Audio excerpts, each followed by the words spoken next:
अस्सलाम वालेकुम, मैं हूं फवाद अहमद और आप देख रहे हैं मेरा यूट्यूब चैनल साइंसदान.pk। जब बिग बैंग हुआ तो उसके तकरीबन कोई सिर्फ 17 मिनट बाद न्यूक्लियर सिंथेसिस के प्रोसेस के जरिए कायनात में सिर्फ हाइड्रोजन और हीलियम के ही एलिमेंट्स मौजूद थे। यानी कि शुरू में हमारी यूनिवर्स के अंदर सिर्फ हाइड्रोजन और हीलियम के ही न्यूक्लियस तैयार हो सके थे और फिर ये एक गैस की शक्ल में हमारी पूरी यूनिवर्स के अंदर फैले हुए थे। फिर जब नए नए स्टार्स बने तो फिर जाहिर सी बात है उनके अंदर हाइड्रोजन और हीलियम ही मौजूद थी। एक स्टार की जिंदगी दो चीजों की कशमकश में हमेशा रहती है। एक ग्रेविटी की, जो कि स्टार के मैटर को अंदर की तरफ खींचने की कोशिश कर रही होती है, और दूसरा स्टार की कोर के अंदर होने वाले फ्यूजन रिएक्शन की वजह से पैदा होने वाली एनर्जी, जो कि आउटवर्ड एक प्रेशर लगाती है पूरे के पूरे मैटर पर, जिसकी वजह से स्टार हमेशा बाहर की तरफ जाने की कोशिश करता है। यानी कि ये दो चीजें होती हैं। ग्रेविटी स्टार के मैटर को अंदर की तरफ धकेल रही होती है, जबकि फ्यूजन की वजह से पैदा होने वाला प्रेशर स्टार की लेयर्स को बाहर की तरफ धकेलने की कोशिश करता है। अगर ग्रेविटी की फोर्स और फ्यूजन की वजह से पैदा होने वाला प्रेशर ये बैलेंस रहे तो स्टार अपनी शेप को मेंटेन रख पाता है, लेकिन अगर ऐसा ना हो तो स्टार की मौत वाकई हो जाती है। अब सवाल ये पैदा होता है कि फिर ऐसा क्यों होता है, वो कौन से फिजिकल प्रोसेसेस हैं जिसकी वजह से ये इम्बैलेंस क्रिएट होता है और इस इम्बैलेंस की वजह से स्टार की डेथ होती है। जब एक नया स्टार होता है तो उसके अंदर मैक्सिमम हाइड्रोजन और हीलियम के एटम्स मौजूद होते हैं और स्टार की कोर के अंदर टेम्परेचर इतना ज्यादा होता है कि वहां पर फ्यूजन रिएक्शन स्टार्ट हो जाता है। और फ्यूजन रिएक्शन एक ऐसा रिएक्शन होता है कि जिसके अंदर दो छोटे न्यूक्लियाइज आपस में मिलकर एक बड़ा न्यूक्लियाइड बनाते हैं और इस दौरान बहुत ही ज्यादा एनर्जी रिलीज होती है।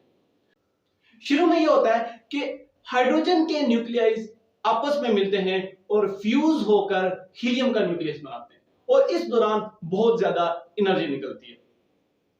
जो वक्त के साथ साथ स्टार की कोर के अंदर जितनी भी हाइड्रोजन होती है वो हीलियम में कन्वर्ट होना शुरू हो जाती है। और चूंकि मैंने आपको बताया कि जो फ्यूजन रिएक्शन होता है इसके दौरान बहुत ही ज्यादा एनर्जी रिलीज होती है और वो एनर्जी आउटवर्ड एक प्रेशर क्रिएट करती है और उस प्रेशर की वजह से स्टार एक्सपेंड कर रहा होता है। यानी कि जब हाइड्रोजन से हीलियम न्यूक्लियस बन रहे होते हैं स्टार की कोर के अंदर, तो इस दौरान स्टार एक्सपेंड कर रहा होता है क्योंकि प्रेशर अंदर की तरफ से ज्यादा होता है और बाहर ग्रेविटी कम होती है जो स्टार को अंदर की तरफ धकेलने की कोशिश करती है।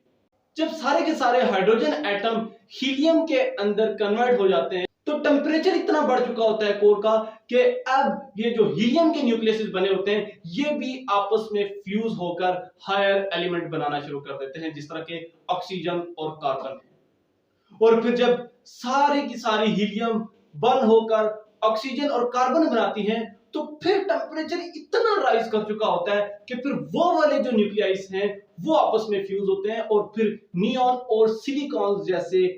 न्यूक्लियस बनाते हैं। और फिर चूंकि जाहिर सी बात है कि ये फ्यूजन रिएक्शन है और फ्यूजन रिएक्शन के दौरान हीट पैदा हो रही होती है और हीट पैदा हो रही होती है तो जो हेवियर न्यूक्लियस बनता है वो भी आपस में उस हीट उस टेम्परेचर की वजह से फ्यूज हो जाते हैं। लेकिन मामला वहां पे जाके खराब होता है कि जबकि फ्यूजन के प्रोसेस से आखिर में जाके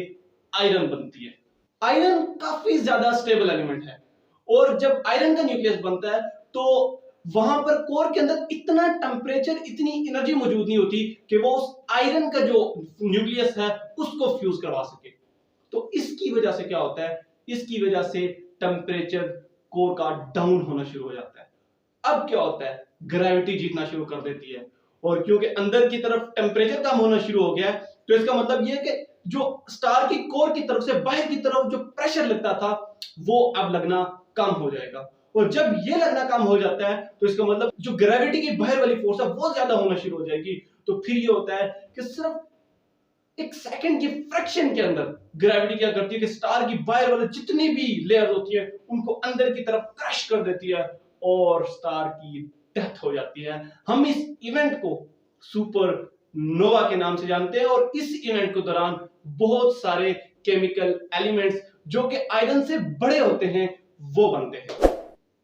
उम्मीद है कि आपको आज की हमारी वीडियो पसंद आई होगी। अगर आपको आज की हमारी वीडियो पसंद आई है तो please do like, subscribe and share our channel. इजाजत दीजिए, अल्लाह हाफ़िज़।